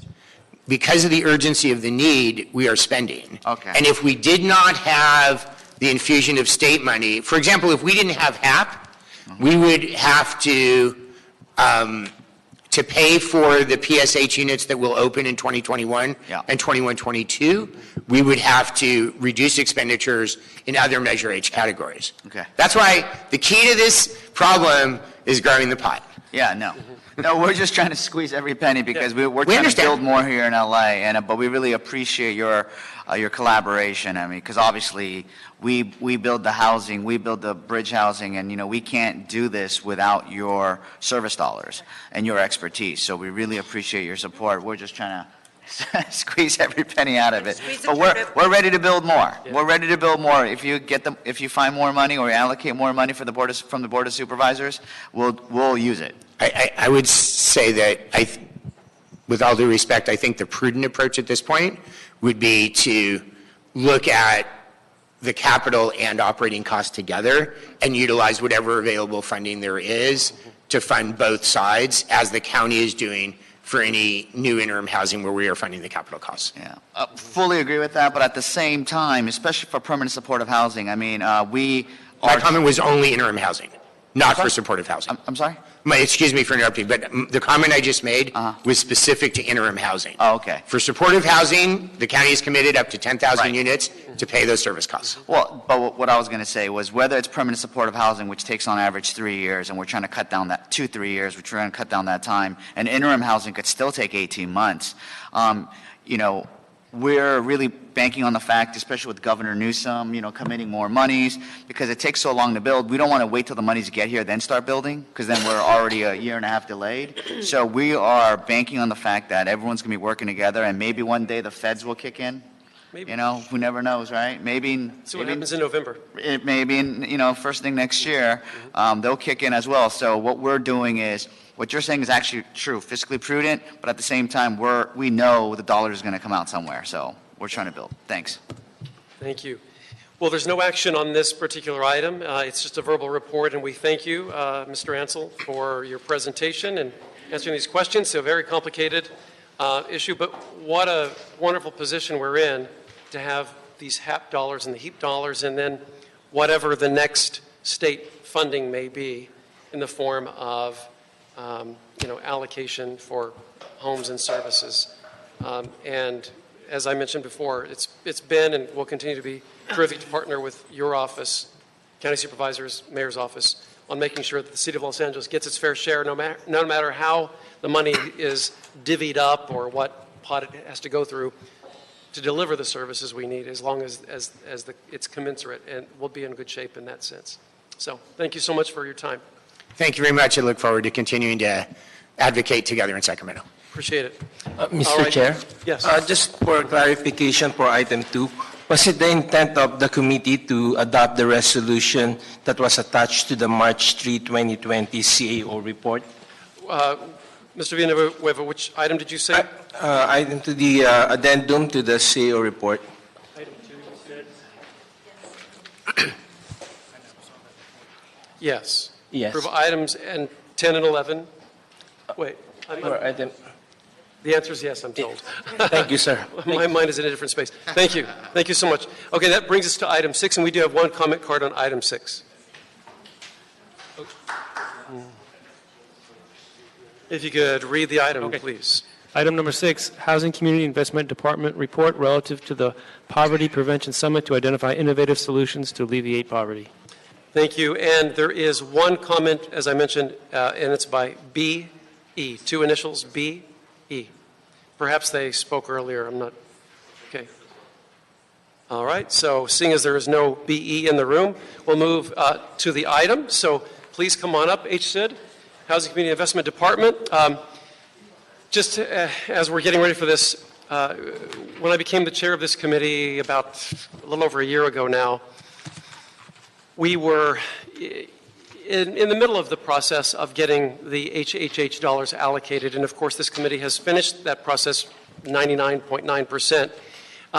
But it was always of great interest to me to focus on the P of poverty, of homelessness and poverty, because the two are so obviously and inextricably linked. And so what we've set out to do and what the report you're about to hear is the result of the first ever summit on poverty that I co-hosted with HCID and the mayor's office back in September. And we really took a deep dive on how do we break the cycle of poverty? How do we enable folks who are in the traditionally marginalized, overlooked, neglected communities? How do we encourage job creation, investment, and lifting people out of poverty in place? Prospering in place. We know there's a displacement crisis in Los Angeles. Everyone knows that. It's not new. And yet, we need to focus on how we can really crack the code on the neighborhoods. And it's a fairly small amount of neighborhoods, writ large, that the pockets of poverty have existed through upswings and downswings in the economy. Neighborhoods where the residents just never, ever get ahead. How do we dig deep and figure out some of the science behind that and then develop policy to address that? That was really the backdrop of this first ever summit on poverty. There will be others. And so I just really want to thank my colleagues. Ms. Rodriguez was there, then Council President Wesson, Marquise Harris Dawson was there. We had our state treasurer, Fiona Ma, came in. It was a really great day. Everyone stayed. It was a day of workshops. We brought in lots of service providers from the spectrum of nonprofits and agencies to really take a deep dive, as I mentioned, on how we address this very complex issue. But we have to be ambitious about this, especially while we have the economy that we have. There's never been a better time to take a good long look at this. So with that, I'd like to invite Abigail Marquez to open it up and make your presentation. Thank you so much. Thank you, Councilmember, and I apologize. That's probably my 9-year-old Colleen. She calls every time she gets home from school, so I apologize. This is a really timely conversation, and I want to just acknowledge you, Councilmember O'Farrell, for exactly what you just touched upon, for emphasizing that this is a homelessness and poverty committee, and that although we absolutely acknowledge that we have a homelessness crisis in the city of Los Angeles and really across the country, we have close to 800,000 Angelinos that are living in poverty. 2 out of every 10 city residents are impacted by a number of different challenges. And so that's really the goal. The goal of the conference was to convene for the very first time as a city, and it was a city-led effort to convene a broad sector of partners, stakeholders from city departments, and I want to acknowledge particularly the CLA who worked very closely with us, and your staff, council members, outside of you directly being involved, your staff was really wonderful to work with, and absolutely acknowledge the participation of many of your colleagues, Councilmember Rodriguez and a number of other council members, and the mayor, of course, who was present. Also want to acknowledge 2 of our commissions. In our bureau, we support 7 commissions, and 2 are specifically charged with advising the mayor and the council on poverty-related matters. And the 2 commissions, Benny Torres was here, he had to leave. He's the president of the Commission for Community and Family Services, and Rashi Kulur, who's here, who is part of the Community Action Board. And Rashi is also on the city team, City Community Development, and they provided some financial support to also underwrite some of the costs with producing the report. We did embark on this very collaborative process. We were really mindful that we wanted to incorporate community perspective. So we had a panel with people who have lived experiences that were able to really speak to their own personal challenges. We also had a broad network of service providers who were present from a number of different fields. Our county partners were there in addition to a number of city departments. We had a research panel as well that helped to inform the discussion, and I'm going to turn it over shortly to our colleague here from the United Way of California. But I also want to acknowledge the support from HMA Strategies, Community Strategies, and we do have Charles Robbins here, Robbins and his team, for helping us to provide you with a summary that's included in this report. So I'm going to turn it over to Henry from the United Way of California. We do use a lot of different research to, again, help us inform as a department and then to advise the mayor and the council. But this particular report we have found very useful because it does really focus on the specific needs of the city of LA. The challenges are different in our city than they are in other cities in the county, and certainly in other cities across the country. So I'm going to have Henry walk us through his presentation, and then we can talk about the recommendations from our report. And I'm also going to put my phone on vibrate. I apologize. Thank you, and welcome, Henry. Thank you so much. Thank you, Abby. Thank you, Jimana. And thank you to the city council members for allowing us to speak this afternoon. So I'm going to speak about the real cost measure, which is essentially a new poverty report that we created for California back in 2015. And this is the one that we released this past year is actually the 3rd version that we've released. So essentially the real cost measure is a far more accurate measure of poverty. So the official poverty measure has been that we've been using we've been using it since the 1960s. It was founded during Lyndon Johnson's War on Poverty, and it was based on the cost of food because that was one of the highest cost of living expenses for many families in the 50s and 60s. And it's been adjusted for inflation ever since. And we're still using that same poverty measure today. So it doesn't take into account the cost of housing, healthcare, childcare, transportation, and the other basic needs of life. So we created a poverty measure that incorporates those basic needs.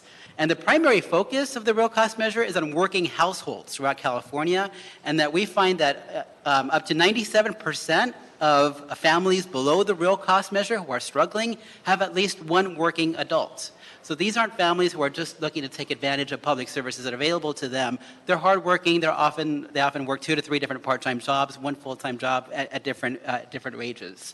And the data that we have is available on a state level, at the regional level, like Southern California, the county level, and this is the first report that I know of that actually has neighborhood level data outside of the U.S. Census Bureau to really look at the cost of living for families. So the way that we did this is it took us 6 months to do it. We calculated household budgets for all 58 counties in California, up to 20 adults in a household. So it's almost about 1,200 budgets. And we have an interactive tool where you can actually go on our website, put in the age numbers of everybody in your household, and look at LA County, for example, and it will tell you the minimum that family would need to survive based upon that family configuration. So here's an example. So looking at a family configuration of 2 adults, 1 preschooler, and 1 school-aged child, in LA County alone, we figured that it would take this family at least $91,000 in income to meet those basic needs of housing, healthcare, childcare, transportation, so on and so forth. So we take a look at the income. This is for a family below the real cost measure on average throughout LA County. They get about $45,000 in wages. They get $355 in interest and other income, $150 on average from CalWorks, which is our version for temporary assistance for needy families program, and about almost $3,700 in the earned income tax credit, which is one of the most successful anti-poverty programs that we have. So even if this family of 4 was to be able to maximize their wages and all the public benefits that were available to them, they would still face almost a $42,000 gap to make ends meet. So they constantly make sacrifices. They work with their landlords to negotiate rents. They skip on school supplies, food for the month, and these are the challenges that they deal with. So here's an example. If we look at 3 different family configurations, on the first column is 2 adults. The second one is 2 adults, a preschooler, and a school-aged child. And the last column is 2 adults, a school-aged child, and a teenager. And notice how the biggest difference between the last 2 budgets is the cost of childcare, because it is so expensive in LA County, primarily for kids aged 0 to 5. And for this family of 4, it costs almost just as much as the cost of housing, $17,000 to cover the cost of childcare. We're assuming, of course, that many of these families are using a licensed childcare facility, but in reality, many of them are relying on families and friends and other family members to take care of their kids. But childcare is becoming an increasingly important story to us, just as much as housing. So overall, I mean, the official poverty measure in California, in LA County, for example, usually hovers around 13 or 14%, depending on where you live. But we find that more than 4 in 10 families in LA County are struggling to meet basic needs, according to the real cost measure. And when we put a number on that, that's over 1.1 million families.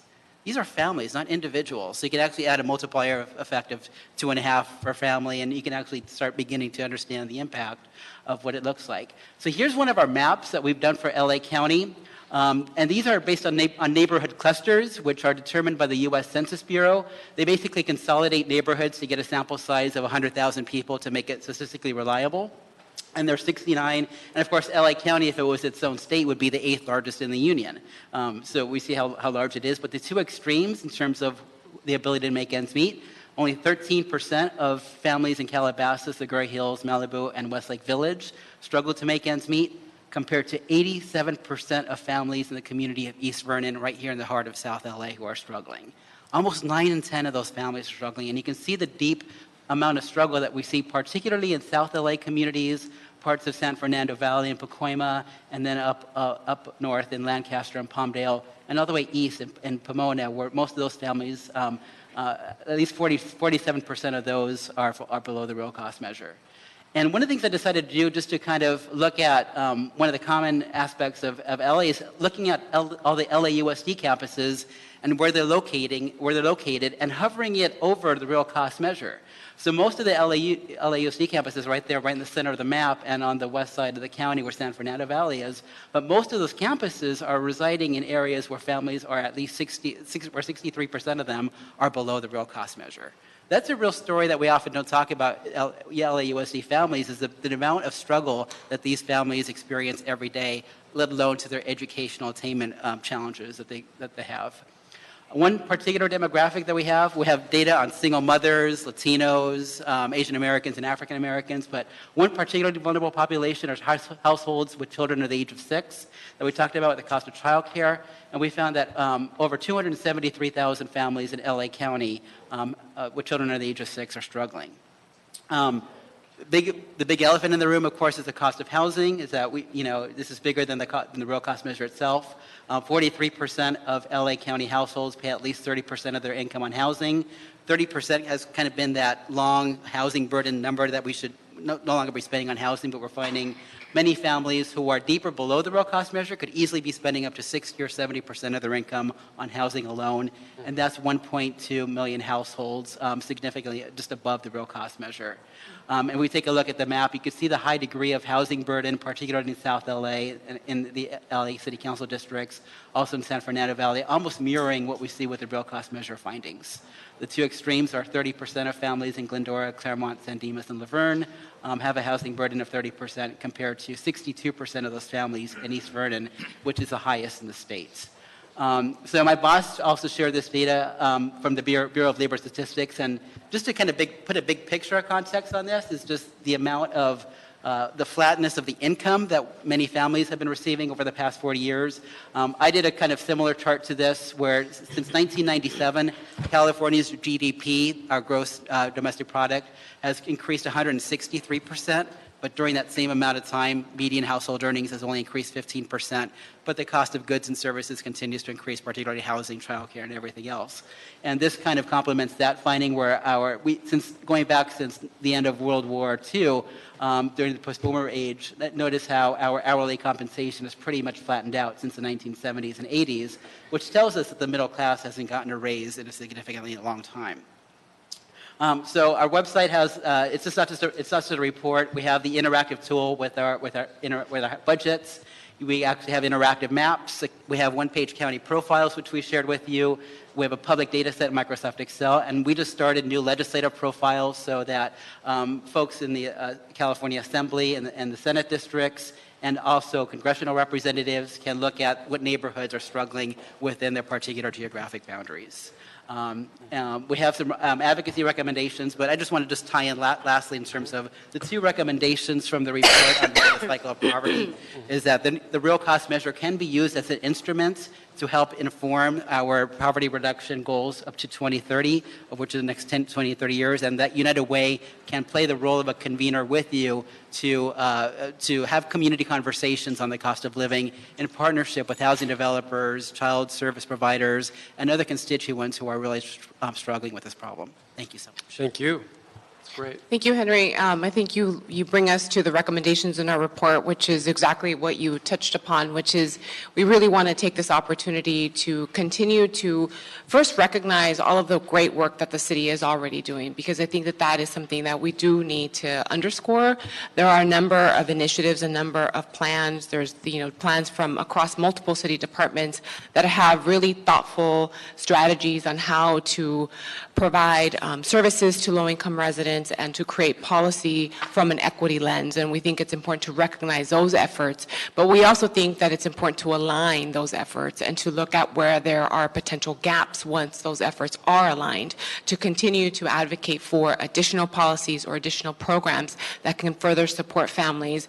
We're particularly proud of the work that we're doing within the Community Services and Development Bureau that is focused on, we have the Children's Savings Account program that we're working with Councilmember Rue on. We're doing a lot of work around free tax preparation services. In the last 4 years, our family source agencies have connected families to over $50 million in tax credits. And these are tangible dollars that are going back into the households of the families that we're talking about. But that's just one strategy. There are many others that we should be looking at. And we encourage the City Council and the Mayor to look at developing poverty reduction goals, where 2020 creates an opportunity to be visionary and aspirational and set a goal for the next 10 years. Within that framework, we can look at incorporating all of the existing programs and strategies and also identifying new goals, like how can we reduce household debt and improve credit, which is a barrier for a lot of low-income families. So those are some of the recommendations. We stand ready as a department to work with you and continue to elevate these issues. And before I turn it back over to you, I just want to thank Jomana, who's here to my left, who's on our team and has done a tremendous job in helping to shepherd this through in partnership with your office. So thank you. Thank you. Jomana, you emceed the day in September. Would you like to make a few comments? Thank you. Not much to add, and I think in the interest of time, I just wish I could bring the energy that was in the room that day, but not only the energy that was in the room that day, but what we heard in the focus groups. We have an opportunity because a lot of people not only expressed their commitment to want to be part of the solution, they're willing and ready to bring forward their resources. And a lot of this is really going to depend on our ability as a city to take a leadership role in aligning a citywide strategy, aligning public-private partnerships, and bringing our partners who have expressed in almost all the focus groups I sat in and every single person I talked to at the summit, their question to me was, can we meet again?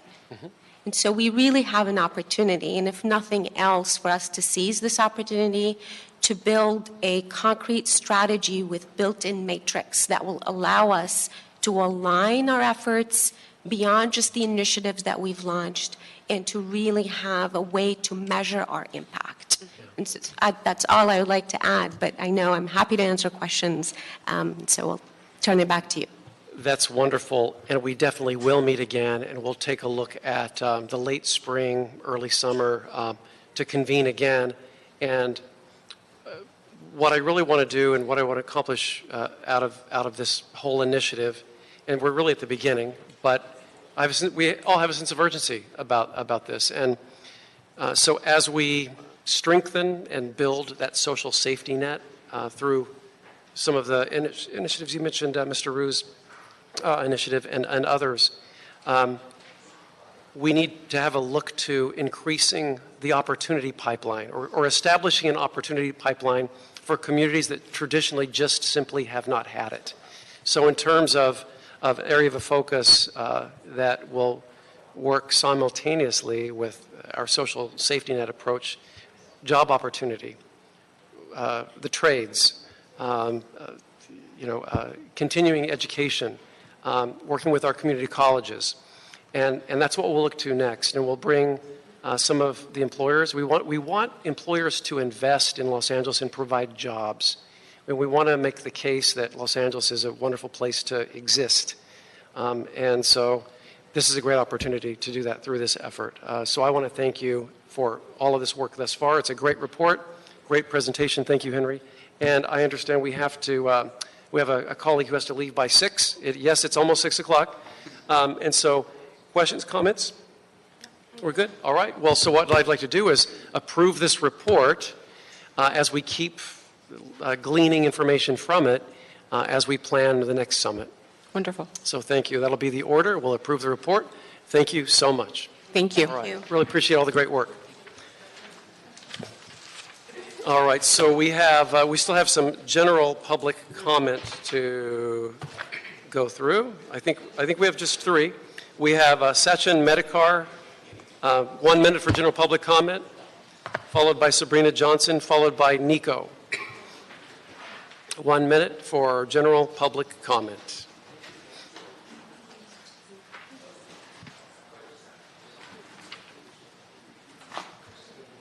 I'm not sure Sessions is still here. Okay. I'll call him again, but let's see.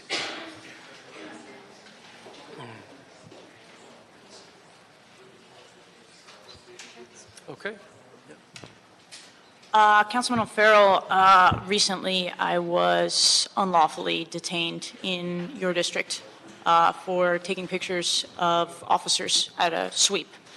And as I was told, it was because I was in the enforcement area, although as my dog and I sat there on the curb for 45 minutes, we watched many other people walk through the enforcement area to the park with their dogs, with their tennis rackets, whatever. And it became increasingly clear that I was detained simply for the act of filming a police officer during a sweep. So, you can sit there and continue to pretend that you're doing everything that you can do and that sweeps aren't a real thing, but we are collecting evidence against you. So, that's all I have to say. RU goes down in November. Thank you. Smart politicians would do well to work with grassroots organizations in the future. Sachin Medikar. Sachin. Nico, please. Thanks for taking the time to listen to me after a long day. I'm sure you'd wish I'd just shut up and go home. I'm going to send you all an email right now because I know they tend to get lost, and I want to make sure you find it. This is the letter written to Mitch O'Farrell by the residents of Echo Park Lake. I ask you all not to dismiss this letter and to read it. Consider what might have been had you met in good faith rather than attempt to ignore and erase this community, which has led to an escalation in tension and conflict. You refusing to be accountable has made reconciliation and progress potentially impossible.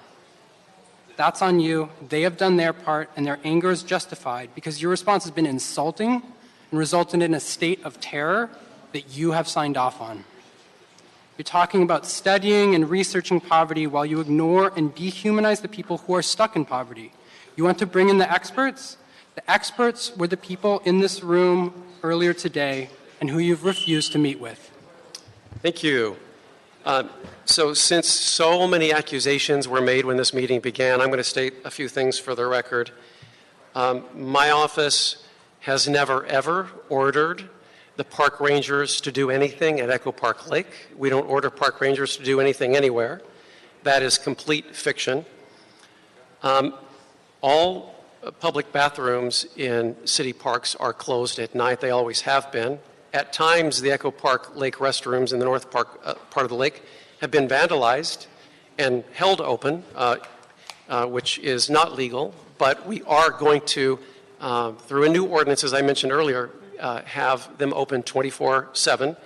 And that ordinance was introduced 3 weeks ago, and we have the draft from the city attorney's office, and we will adopt that ordinance and get that park open for the first time ever, legally, the restrooms 24/7. We're providing a whole sort of complement of services, including mobile showers, storage lockers coming, and regular outreach by LASA caseworkers at Echo Park Lake.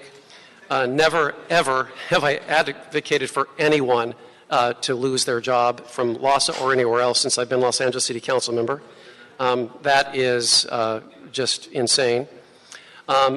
We received an email several weeks ago from an unnamed source. It was from an email address in which my office responded directly to the 3 individuals who were named in the email and profiled.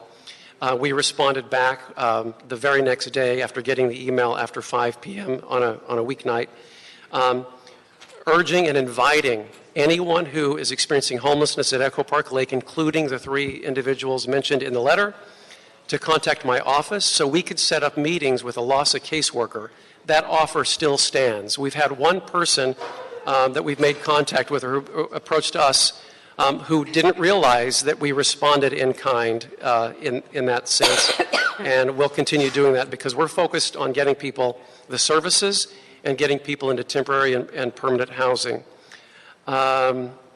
So that pretty much covers the accusations that have been leveled, and we are ready and willing to help anyone who would like to be housed anywhere in the 13th District as we strive to make success in temporary bridge shelters with services and permanent homes.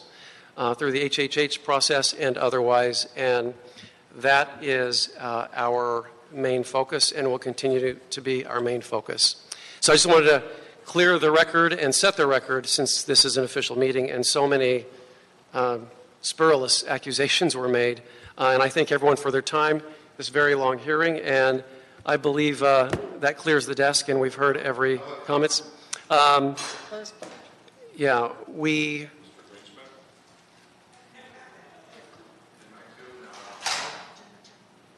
still, okay. So we do have 2 comments then. Okay, Mike Greenspan, 1 minute. I don't see your names on here anymore. But if you filled it out, fine. And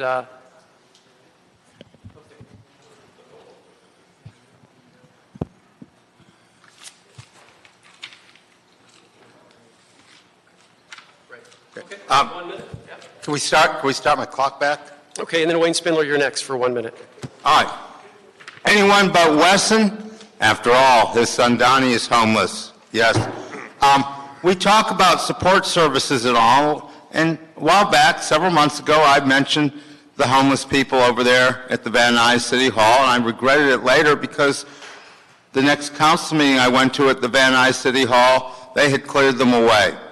Now, there are these wannabe storefronts. I think one was once a Domino's, one was once a Quiznos over there. And except for the copy place, which is used, all those other storefronts have been over 10 years vacant. Now, if you got a Domino's and a Quiznos, you've got to have some water hookups. Those would be great places to have showers. And come on, nobody's going to rent a storefront for a restaurant over there. You guys are living in a dream world. You may as well use it so places could have in the valley some permanent showers for the people who are homeless. Thank you. Wayne Spindler, 1 minute, and Antonio Ramirez. Right. Who else is here that filled out the card for general public comment? Anyone else? Bitch. Okay. Can you put my money back? Spindler, and then Antonio, you'll be there Put last. my money. Yeah, thank you. So look at the little bitch, David. Woo! You went out and broke Karma, you little tiny dog-eating Korean little bitch. That's right. You gotta sit in the fucking chair, nigga. You gotta play the game because you're in the big leagues. That's right. That's right. See me, I'm just a white nigga. That's all I is. I don't suck no goddamn dicks. I don't take it up the ass. And I know that Herb Wesson takes it up the ass. And I know that Miss Lundquist and I know that Jackie Lacey, they all take it up the ass. Is Holly Mitchell going to kick his black ass out of his house and make him homeless? And when that happens, he can go to Mitchell Farrell for housing. So let's house Herb Wesson. Get the fuck out of my life and vote no on John Lee, you dog-eating fucking bitch. Antonio Ramirez. Thank you. Ladies and gentlemen, I would like to see for the Latinas and for the whites and the Asians, our homeless women in the La Placita area, I would like to see them housed as well. But we need toilets, washers and dryers, showers, clean, quiet, safe sleeping areas, clean, quiet, safe eating areas with tables and chairs so we don't eat on the ground, quiet, safe, self-charging areas, and we want the crimes to stop against us. No more urinating on our tents, no more theft, no more vandalism, no more groping our body parts, no more sleep deprivation, no more having these ugly, filthy, nasty cabrones touching our things in our areas, in our bodies, through the outside, and it's just in the gangstacking, in the harassment. We need this shit to stop. They are contaminated and they should be picked up, put in a mental or in prison. And also, ladies and gentlemen, La Plaza de Cultura and the Catholic Church are involved in a criminal monopoly where they are telling people not to help the homeless. They are flooding us out of Main Street. God bless America and Donald Trump. As there are no other public comment cards, this meeting is adjourned. Thank you.